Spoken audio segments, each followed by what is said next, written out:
The Kenyatta National Hospital, commonly known as KNH, situated in Kenya's capital city Nairobi, is one of the biggest hospitals in East and Central Africa.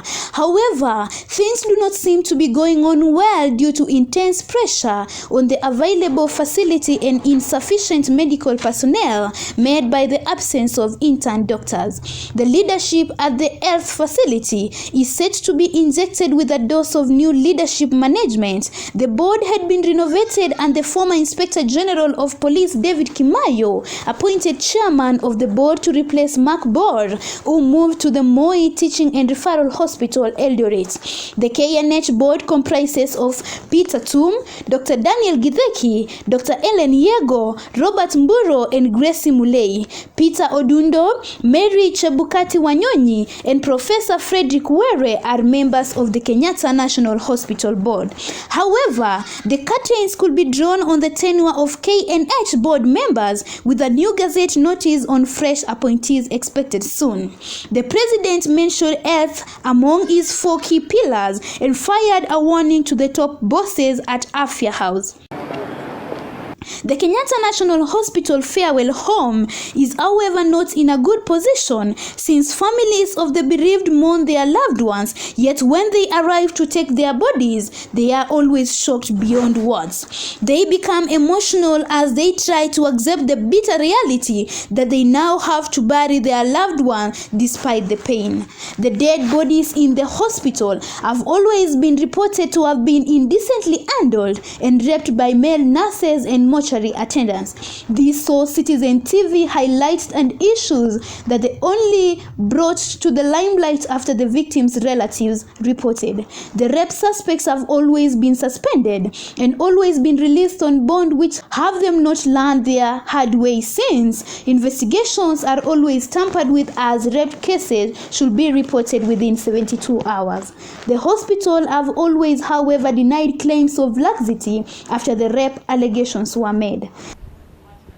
To the care of this patient, and at no time have we ever relented our commitment to the care of this patient. The scenes of people, and especially women, are always detained due to lack of money to clear their hospital bills. Women lie down, others sitting on the floor, since they do not get services to pay for them to be well kept, especially those with birth complications, and stay in the hospital for months and even years.